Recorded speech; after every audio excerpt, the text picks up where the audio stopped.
Celebrating their 5th wedding anniversary in Cuba, Beyoncé and Jay-Z blew through the island nation like a tropical storm.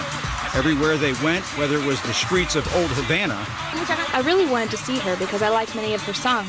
But because of the half-century-old embargo on Cuba and the Castro brothers, Americans are required by law to ask the U.S. government for permission first. Florida Republican Congresswoman Ileana Ros-Lehtinen says she feels betrayed. She fired off a letter to the Treasury Department questioning whether Beyoncé and Jay-Z violated U.S. travel restrictions on Cuba. I'm saying that there are many places that are pleasant, that you don't feel like you're being a pawn in the game of this communist tyranny. I'm not saying that they should be politicians, but be sensitive to the cruelty of this regime. The White House was very quick to distance itself suddenly from Jay-Z's trip.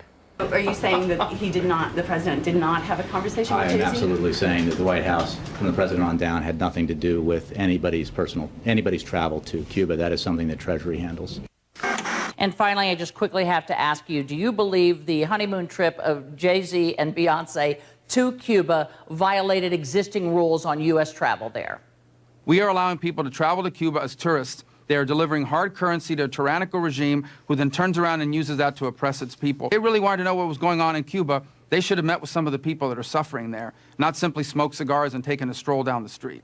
Senator Marco Rubio, we thank you for your time. One correction from me, that was actually not a honeymoon trip, but an anniversary trip. Thank you so much on guns, on immigration, and on Beyoncé and Jay-Z. We appreciate it. Thank you.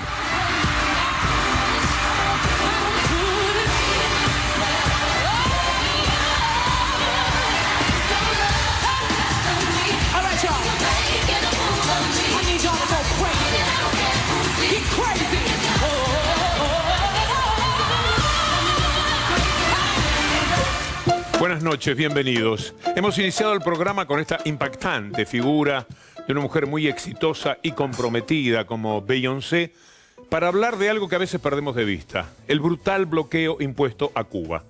Vengo de Cuba, vengo de esa formidable experiencia que significa caminar por la isla, estar con su gente, conocer su historia. Eran los días del Moncada, 60 años del asalto al Moncada, que aunque resultó una frustración militar en aquel momento, fue el comienzo de todo, el comienzo de Fidel, el comienzo de la maravillosa historia de soberanía, de dignidad, de independencia de los poderes económicos mundiales, de esa isla que es una verdadera metáfora de la dignidad. Pero el bloqueo, al que alude la presentación que hicimos con Beyoncé, le ha costado a Cuba en todos estos años 110.000 millones de dólares por lo bajo. Imaginen ustedes, pensando por ejemplo en que Chevron ha invertido 1.200 millones y monedas en YPF, y que eso nos parece algo verdaderamente importante, y vaya si lo es, lo que significan para Cuba 110.000 millones de dólares, lo que sería para la Argentina que le den una inyección de 500.000 millones de dólares. Entonces sí, que veríamos un resultado ampliamente exitoso, además de esa soberanía y dignidad que mantiene Cuba. El programa de esta noche está dedicado a esto, está dedicado a los años 90, como ya recorrimos ese camino la semana pasada, para que no repita América. Este es nuestro sueño, aquello que nos sucedió de indignidad, de vivir de rodillas frente al imperio económico del mundo, que no nos pase de nuevo. Por eso es que insistimos con el tema del capitalismo y de los años 90. Vamos a ver también cuál fue la actitud que tuvo, por ejemplo, la Argentina, y no solamente la de Menem, sino también la de la Alianza, con respecto a Cuba y las votaciones internacionales y la obediencia que parecía inevitable a los dictados de los Estados Unidos. Y van a conocer a uno de los 5, una historia impresionante de la vida de nuestra América y particularmente de Cuba, que hemos contado someramente en nuestro programa, pero en estos días en Cuba viví la formidable experiencia de tomar contacto con el único de los 5 héroes cubanos que han sido liberados por los Estados Unidos. La real presentación del programa es justamente este tema con una figura que les va a impactar tanto como Beyoncé y que también tiene que ver con ese mundo de Hollywood y de las artes, pero también del compromiso, que vaya si lo hay en muchos casos en los Estados Unidos.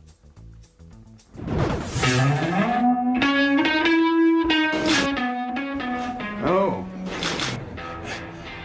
Good. You look wonderful, Helen. Wow.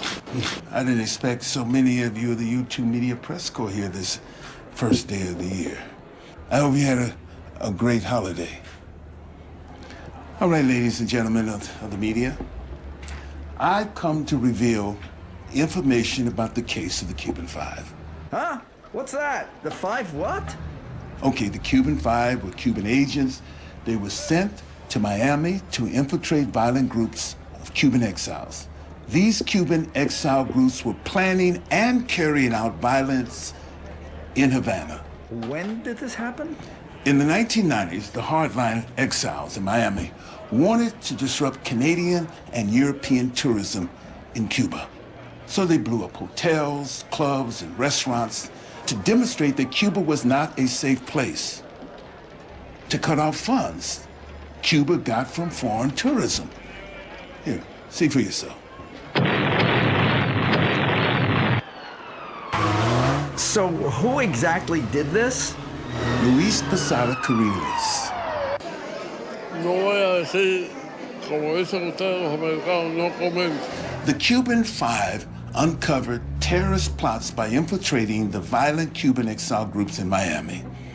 They passed the information on to the FBI, and the FBI even intercepted a huge cache of illegal explosives on the Miami River, thanks to these 5 Cuban agents. Wow, that's quite a story, Danny. And what happened in the 1990s? In 1998, the FBI arrested the Cuban Five.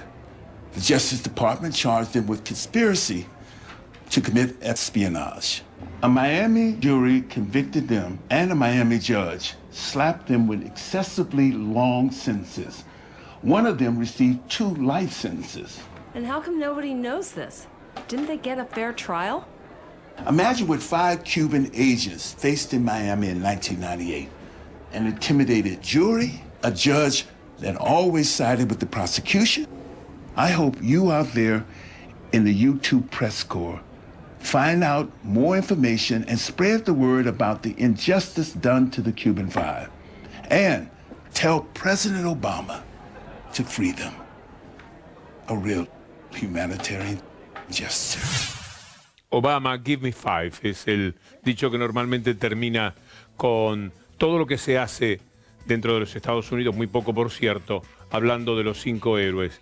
Es buena la idea de que Danny Glover está allí hablándole a nadie, porque nadie escucha de estos temas. No es una historia conocida en los Estados Unidos. Julieta Camaño, buenas noches, señora. Muy buenas noches, ¿cómo estás, Víctor Hugo? Bastante lo de Danny Glover participando de algo así, La verdad ¿no? que sí, bueno, pero como veíamos no es el primer artista que, digamos, de alguna manera se vincula con Cuba, defendiendo los derechos de todos los cubanos en el mundo, ¿no? Con qué énfasis lo hace, y vamos a ver más adelante algo todavía más cinematográfico. Sí, y me gustó lo de Beyoncé. Me gustó mucho lo de Es muy Beyoncé, interesante, que fue además, muy ver la Beyoncé criticada. para empezar el programa tenía su ventaja, ¿no? Tal Sí. cual. Bueno, te voy a presentar, Víctor Hugo, a vos y a todos los que nos están mirando, a nuestros invitados en el Twitter, en @BDL Víctor Hugo. En el día de hoy estarán tuiteando con nosotros, en primer lugar, Ana Jaramillo. Ella es la rectora de la Universidad de Lanús. Ella nos ha saludado, dice buenas noches, Víctor Hugo y a toda la producción. Felicitaciones por hacer el programa sobre la Cuba resistente. También estará tuiteando con nosotros Delia Bisuti. Ella es legisladora por Nuevo Encuentro por la Ciudad de Buenos Aires. También nos ha saludado y ya opina sobre lo que ha visto hasta el momento. Dice, Beyoncé fue a Cuba y Estados Unidos se arroga ser dueño de las voluntades de sus ciudadanos. Estuve en Cuba más de una vez, estuve con Fidel y palpé a un pueblo solidario y alegre que defiende y conoce a su país. Y en tercer lugar estará tuiteando con nosotros Patricio Chegaray. Él es el secretario general del Partido Comunista en la Argentina. Dice, buenas noches, Víctor Hugo, gracias por la invitación para hablar de este cambio de época en América Latina, iniciada con el Moncada. Todos estos tweets en @BDL Víctor Hugo. Nosotros rechazamos terminantemente todo intento de fiscalización, todo intento de inspección de nuestro país. A nuestro país no lo inspecciona nadie. Nosotros sabemos lo que hacemos y sabemos cómo debemos defender nuestra integridad y nuestra soberanía. Nos amenazan con ser nosotros blancos de ataques nucleares. No nos asustan. Tenemos que saber vivir en la época que nos ha tocado vivir y con la dignidad que debemos saber vivir. Todos, hombres y mujeres, jóvenes y viejos, todos somos uno en esta hora de peligro. Y nuestra, de todos, de los revolucionarios, de los patriotas, será la misma suerte. Y de todos será la victoria. Patria o muerte, venceremos. Se levanta un pueblo entero lleno de angustia, luchando por su digna patria, lograda con el coraje, desgarrando cada día con sus principios éticos el vil imperio, su adversario político, que siempre ha combinado el engaño con la ignorancia para darse a conocer a toda voz. Pero el mundo conoce su verdadero rostro, porque cuando un pueblo enérgico y viril llora, la injusticia tiembla. Llora un pueblo y muchos más por una injusta causa que será juzgada por el mundo hasta el final. René, dice allí todo por la revolución. Ese sentimiento lo ha acompañado todo este tiempo. Toda mi vida. Para mí la revolución es una vocación. Yo tengo dos vocaciones, una que es ser piloto y la otra es la revolución. ¿Cuál ha sido la historia? ¿Cuál ha sido la verdad, René? ¿Qué fueron ustedes a hacer en los Estados Unidos? ¿De qué los han acusado? ¿Cuáles son las verdades y mentiras de esta historia? Nosotros estábamos básicamente protegiendo la soberanía del pueblo cubano y la vida de los cubanos.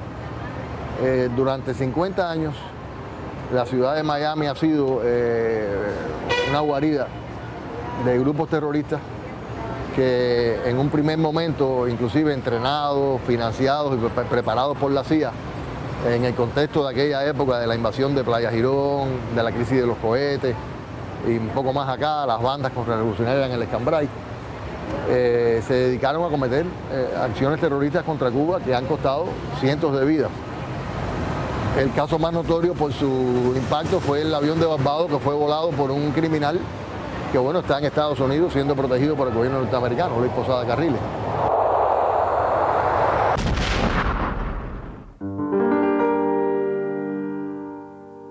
No podemos decir que el dolor se comparte, el dolor se multiplica. Millones de cubanos lloramos hoy junto a los seres queridos de las víctimas del abominable crimen. Y cuando un pueblo enérgico y viril llora, la injusticia tiembla.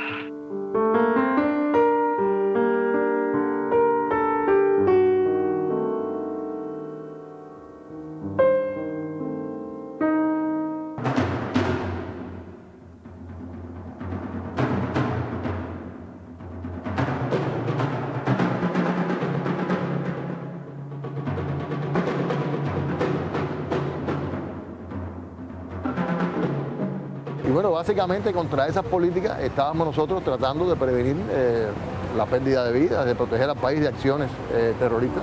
Todo parece indicar que el FBI local de Miami, a la hora de actuar, fueron detrás de nosotros y nos arrestaron a nosotros para proteger a sus terroristas. Y bueno, a partir de ahí se desarrolló esta historia que ya tomó carices legales y aquí estamos.